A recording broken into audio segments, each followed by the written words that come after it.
We're back,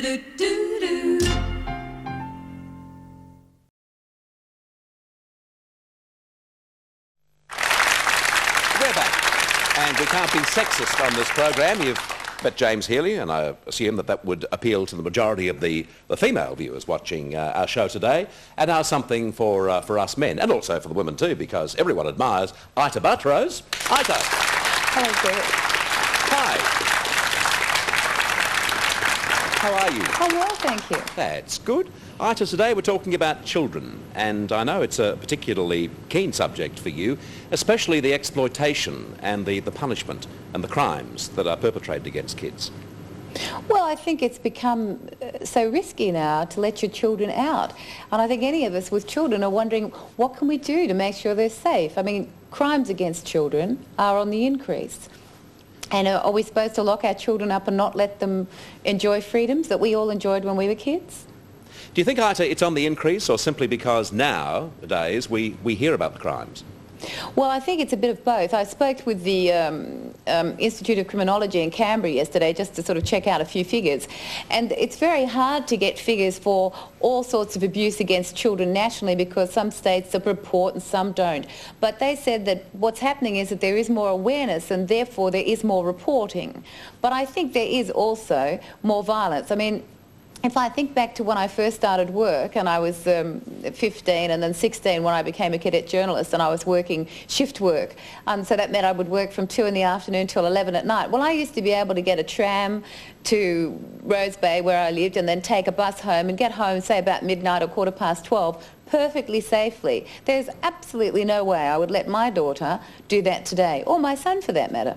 I believe Ben had an unfortunate experience. Yeah, I mean, I was appalled, Bert. He was coming home from a party on a Saturday night at 10 o'clock, and he was travelling on a train, and he was between King's Cross and Edgecliff, which is the closest station to where we live in the eastern suburbs, and a hoon pulled a knife on him. And my son is 6'2", but he's clearly a boy, and said, "Give me your wallet." And I said, "Son, what did you do?" And he said, "Oh, Mum, it was all right. I rushed through to the guards train." And I said, "Look, next time, just give it to him." And he said, "Nothing would have happened." And I said, that's what they all say. But he did ring me, and guess who got out of bed and drove up to the station to get him? I did. But I said to him, "Okay, Ben, that's the end of trains, you know, no more trains." Now, what is he supposed to do when he goes out? Use Mum's cab charge, I suppose. It's very sad, you know, because, I mean, I've had a similar experience to yourself as a younger person, able to travel on any public transport that you wish, and you'd see young girls travelling on that same transport at any hour of the day or night. And there was a safety factor which we just accepted back in those times. But what's happened to our society, not only here in Australia, but in Western society generally? There's been a breakdown, really. It's really a breakdown in civilization. It's a breakdown in manners. It's a breakdown in respect for one another in the community. That's really what we're talking about. And I don't quite know how we fix it, how you put the respect back, but I do know that you can't allow it to continue happening.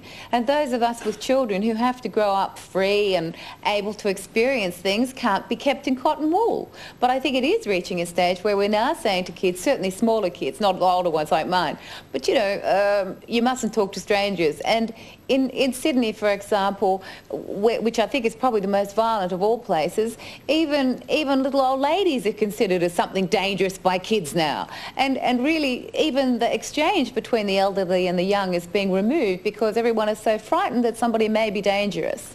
Ita, to try and right the situation, how important a role do you believe the police can play, and also, more importantly, the way police are seen by younger people?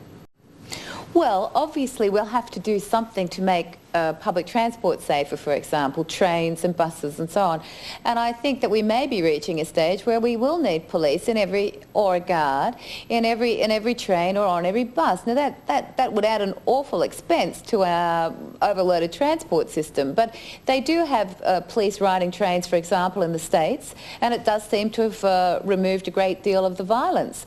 I mean, in a way, it seems a loss of manpower to have to ask police to do this, but I guess basically their job is to enforce law and order.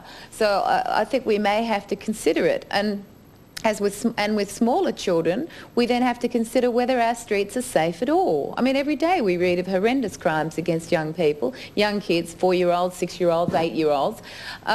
Maybe, again, and it's often talked about, we need more police on the beat. Maybe we should be cutting expenditure in some other area and making Australia a safer place by increasing cops. What do you think of the American idea of getting together vigilante groups? Well, I read about that, but I think really that's not what an ordinary citizen should be doing. I mean, I think something like Neighbourhood Watch is great, where communities band together to help each other maintain safety in the street. But I don't know that ordinary people are trained to react responsibly in difficult decisions. I mean, the police are trained. The police know how to handle violent people, how to use firearms, how to disarm people. I don't honestly think that's something that an ordinary citizen knows how to do quite as well as a policeman. When you look at the problems in society, and we're talking particularly today about the kids, but also taking a broader view of violence in society and the way we're heading, for the future, are you optimistic or pessimistic? I think, Bert, you've always got to be optimistic. I mean, I think it's very easy to be pessimistic, but I think that what is really needed is for more Australians to voice their concern. I mean, parents are voters. And if parents are concerned about the safety of their children, they ought to bring it to the attention of the people they vote for. And that's the only way you bring about change, and that's the only way you get your society straightened out. We have a part to play, and we are responsible for our society. It always makes sense, Ita. Thanks for being on the show, and we'll see you soon. See you, Bert. Good on you. Ita Buttrose.